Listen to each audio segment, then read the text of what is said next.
안녕하세요. 불교 강사 고선기입니다. 승려가 결혼을 해도 되는가? 지금부터 800년 전 육식대처 결혼을 한 신난성인이란 분이 있습니다. 왜 신난성인은 결혼을 하셨는가? 왜 그 당시 그것이 큰 문제였는가? 왜 공공연하게 결혼하셨는가? 그리고 스승님이신 호낸 큰 스님은 아무 말도 안 하셨는가? 이 세 가지 수수께끼에 대해서 말씀드리겠습니다. 신난성인의 가르침, 정토진종을 이해하는 데 있어서 중요한 내용입니다. 관심 있으신 분은 끝까지 들어주시길 바랍니다. 31살 때 결혼하신 신난성인. 당시 승려에게는 결혼, 육식대처가 금지되어 있었습니다. 왜 그 시절 승려로서 결혼을 단행하셨는가? 중요한 내용이기 때문에 전편, 후편으로 나눠서 말씀드리겠습니다. 왜 승려가 결혼하는 것이 큰 문제인가? 왜 공공연하게 하셨는가? 결혼을 했을 때 스승님의 판단은 어떠했는가? 이 세 가지 이유를 알게 되면 육식대처, 승려가 결혼하는 것이 왜 문제인가? 큰 문제인가를 확실히 알 수가 있습니다. 첫 번째, 승려가 결혼을 하는 것, 이것을 육식대처라고 합니다. 왜 육식대처가 큰 문제일까요? 당시 승려가 결혼하는 것은 금지사항이었습니다. 계율로 정해져 있었던 그 계율을 파괴하는 파괴승이라고 비난, 공격을 받았습니다. 신난성인이라는 분은 교토의 거리를 다닐 수 없을 정도로 세상 사람들로부터 비난, 공격, 중상, 모략을 받으셨습니다. 사방팔방으로 공격을 받으셨습니다. 그리고 세상 사람들 뿐만 아니라 불교계, 당시 성도 자력불교의 천태종, 진원종 등의 불교 종파의 모든 사람들이 계율을 어긴 파괴승이라는 비난을 퍼부었습니다. 특히 불교계에서는 타락했다, 타락승이라고 아주 강한 비난, 공격을 했습니다. 오늘날에는 육식대처한 승려가 그렇게 문제가 되진 않지만 왜 그 당시 그렇게 문제였을까요? 오늘날은 육식대처한 승려들이 길거리를 걸어다니면 비난 공격을 당하는 일은 없습니다. 왜 그렇게 나쁜 걸까라고 생각하시는 분이 계실 겁니다. 하지만 그 당시 불교의 상식으로는 상상할 수도 없었던 일입니다. 오늘날도 마찬가지입니다.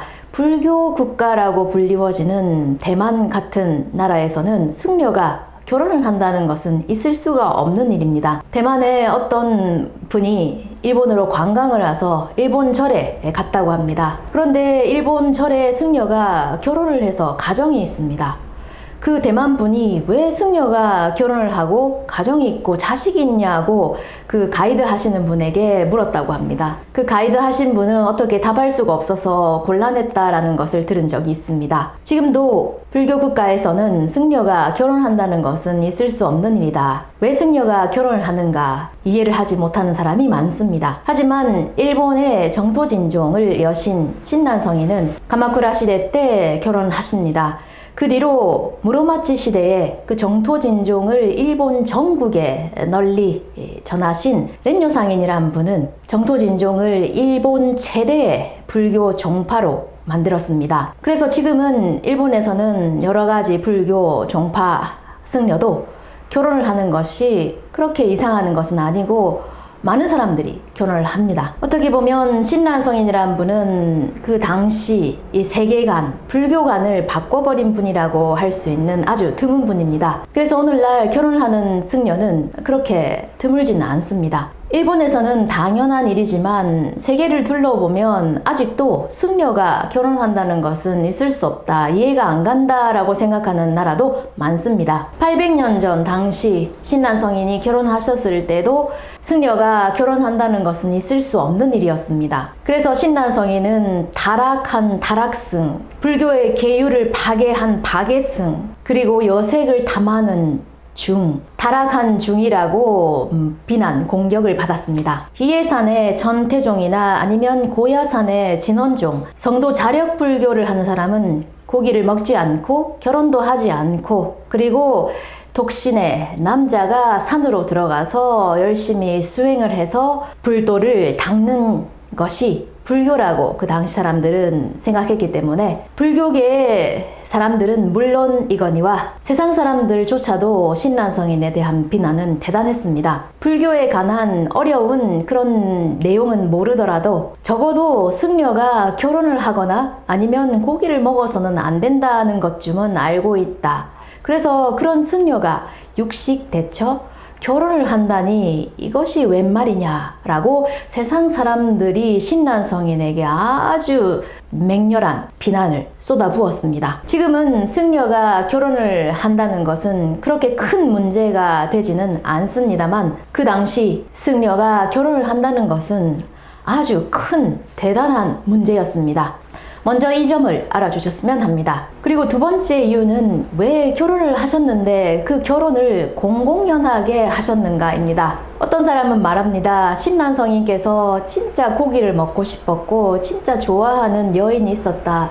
그래서 너무 사랑하는 여인이 있었기 때문에 법문, 계율을 어기고 그 사랑하는 여인을 선택했다. 사랑을 선택했다라고 말하는 사람이 있습니다. 하지만 진짜 그런 사랑하는 여인이 있어서 그 여인과 같이 하고 싶어서 결혼을 했다면 공공연하게 결혼을 택할 이유가 없습니다. 공공연하게 결혼을 하면 비난, 공격이 쏟아질 것을 알고 있기 때문에 굳이 공공연하게 모두에게 알리고 결혼식을 올릴 필요가 없었죠. 비밀리에 그 사람과 결혼을 올리면 됩니다. 아니, 결혼을 하지 않더라도 같이 살면 되니까요. 그리고 800년 전 그 당시에도 실제로 그런 사람들이, 그런 승려들이 적지 않았습니다. 그래서 이런 말들을 세상 사람들이 했습니다. 숨기는 것은 승려, 하지 않는 것은 부처님. 승려는 결혼을 하거나 자식이 있거나 해도 숨깁니다. 하지만 실제로 하지 않는 것은 부처님이라는 의미입니다. 당시 고승, 명승이라고 불리워졌던 그런 승려들도 모르게, 남모르게 숨기면서 아내와 자식이 있었던 경우도 그렇게 드문 경우는 아닙니다. 진짜 신란성인께서 좋아하는, 사랑하는 여인이 있었기 때문에 그 여인과 결혼하고 싶어서 결혼을 선택했다면 그 당시에 다른 사람들이 했던 것처럼 비밀리에 결혼을 하면 됩니다. 결혼하지 않더라도 같이 살면 되죠. 그 당시에 그런 사람들이, 그런 승려들이 있었습니다. 그리고 그것을 사람들도, 세상 사람들도 알고 있었기 때문에 숨기는 것은 승려, 하지 않는 것은 부처라는 말이 나돌아다닐 정도였습니다. 하지만 신란성인은 결혼을 공공연하게 하셨습니다. 그리고 결혼식까지 올리십니다. 내가 결혼하는 것을 모든 사람들에게 알리고 싶다, 알리고자 하는 그런 의도까지 느껴집니다. 보통 사람들은 감추다가 그게 들통이 나서 큰 문제가 됩니다. 하지만 신란성인은 처음부터 큰 문제가 될 이 결혼을 모든 사람들에게 널리 알리기 위해서 결혼식을 올립니다. 이것은 큰 문제가 되어서 모든 사람들에게 알리고 싶다, 알리고자 하는 그 무언가가 있다는 것을 느낄 수 있는 점입니다. 신란성인이 하신 결혼은 깊은 의미가 있었기 때문에 모든 비난, 공격을 감수할 각오를 하시고 결혼을 단행하셨습니다. 신란성인은 20년간 희해산에서 전태종의 승려로 수행을 하셨습니다. 20년간 있었습니다. 어떤 곳인지, 그리고 신란성인이 결혼을 한다면 어떤 반응을, 어떤 비난, 공격을 해올지 다 알고 계신 분입니다. 그럼에도 불구하고 왜 신란성인은 공공연하게 결혼을 하셨을까요? 선택하셨을까요? 일본의 나츠메 소세기라는 소설가가 있습니다. 이 사람은 신란성인의 이 육식 대처를 공공연하게 하고 많은 비난, 공격을 감수하면서도 단행한 이것에 그 밑에는 누구도 막을 수 없는, 누구도 건드릴 수 없는 아주 강한 신란성인의 그런 사상이 있었을 것이다. 그게 무엇이었을까 궁금하다라고 말했습니다. 31살 때 신란성인이 선택한 이 육식대처 결혼으로 인해서 35살 때 신란성인 귀양을 가게 됩니다. 귀양을 가게 된 원인 중에 하나가 되기도 하죠. 왜 그렇게까지 하면서 공공연하게 결혼을 하셨는가? 내가 진짜 고기를 먹고 싶어서? 아니면 내가 진짜 사랑하는 사람이 있어서 그 사람과 꼭 같이 하고 싶어서 결혼을 선택했을까요? 고기를 먹고 싶으면 몰래 숨어서 먹으면 되죠. 사랑하는 사람이 있으면 몰래 같이 살면 됩니다. 하지만 신랑성인은 공공연하게 선전을 하고 모든 사람들이 알아주었으면 좋겠다. 이 정도로 느낄 정도로 신랑성인은 결혼식을 올리면서 모든 사람들에게 승려가 결혼했다는 것을 알리셨습니다. 그것에는 무언가 우리에게 전해주시고 싶은 강한 메시지가 담겨 있다는 것을 느낍니다. 왜 신랑성인은 어떤 반응이, 어떤 비난, 공격이 불교계로부터 아니면 세상 사람들로부터 올지 다 알고 계시면서도 공공연하게 감추지 않고 결혼을 선택하셨는가? 결혼을 단행하셨는가? 우리에게 뭔가 전해주시고 싶은 것이 있다는 것을 느낍니다. 세 번째, 신랑성인이 결혼을 선택하셨을 때 스승님이신 호낸 큰스님은 어떻게 생각하셨는가입니다. 그 당시 호낸 큰스님에게는 380여 명의 제자가 있었습니다. 그리고 호낸 큰스님으로부터 법문을 듣기 위해서 서민들은 물론이거니와 귀족들, 아주 높은 지위에 있는 그런 사람들조차도 호낸 큰스님의 법문을 듣기 위해서, 아미타불의 본원을 듣기 위해서 많은 사람들이 법문을 들으러 왔습니다. 그렇기 때문에 다른 불교계 사람들로부터 많은 시기와 질투가 있었습니다. 그런 상황 속에서 호낸 큰스님의 제자가 결혼을 하게 된다면 불교계 그리고 세상 사람들이 어떤 비난을 할지, 공격을 해올지 몰랐는가? 어떤 비난으로 인해서 스승님에게 큰 폐를 끼칠지 신랑성인은 짐작을 못했는가? 그래서 결혼을 선택했는가? 이렇게 생각하시는 분도 계실 겁니다.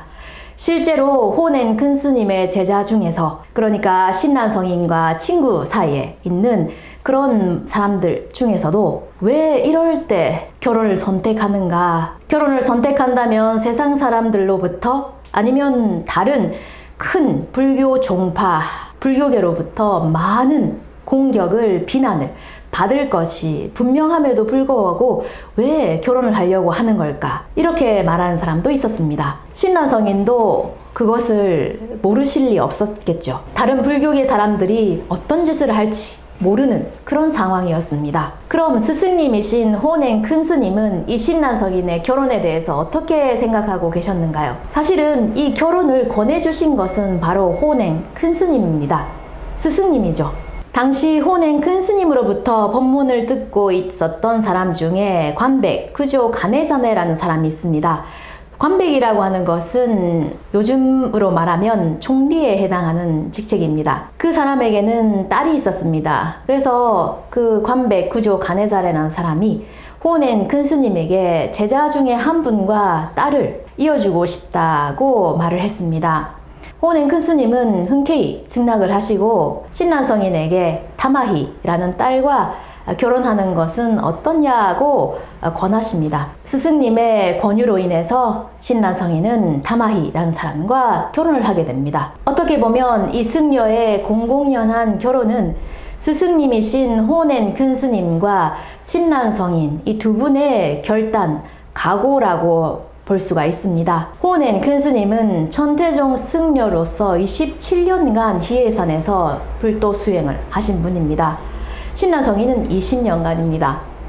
그러면 희해산, 천태종, 성도 자력 불교를 하는 승려들이 어떤 반응을 보일지, 어떤 비난 공격을 해올지 이 두 분이 모르실 리가 없었죠. 다 알고 계시면서도 왜 공공연하게 결혼을 선택하셨는가? 스승님이 권하시고 그리고 신랑성인이 그걸 받아들이셨는가? 입니다. 승려가 결혼을 함으로써 비난 공격을 받고 교토의 거리를 다닐 수 없을 정도의 사방팔방 공격을 받고 그리고 귀향을 가게 될 줄은 정말 몰랐습니다 라고 말할 두 분이 아니셨습니다. 어떠한 비난, 공격이 일어날지도 모른다는 것을 다 알고 계시면서도 이 결혼을 두 분이 각오를 하고 단행을 하셨습니다. 두 분의 각오라고 할 수 있죠. 결혼을 공공연하게 함으로써 승려가 육식 대처함으로써 불교계 뿐만 아니라 세상 모든 사람들에게 알리고자 했던, 알아주었으면 했던 그런 뭔가가 있었기 때문입니다. 뭔가를 전해야 하는 두 분의 각오 그리고 신념으로 인해서 신난성인은 공공연하게 승려로서 육식대처 결혼을 하십니다. 신난성인이 공공연하게 비난 공격을 받을 것을 다 각오하면서도 결혼하신, 육식대처하신 그 진짜 이유, 뭔가를 전해주시려고 한 결혼입니다. 그건 무엇인가에 대해서는 다음 편에, 후편에 말씀드리도록 하겠습니다. 오늘은 승려가 결혼을 하는 것이 왜 큰 문제인가, 그리고 그 결혼을 공공연하게 하시면서 무엇을 전해주기 위해서 하신 결혼인가에 대해서 말씀드렸습니다. 관심 있으신 분은 다음 편도 봐주시길 바랍니다. 끝까지 시청해주셔서 감사합니다. 구독과 좋아요 부탁드립니다. 감사합니다.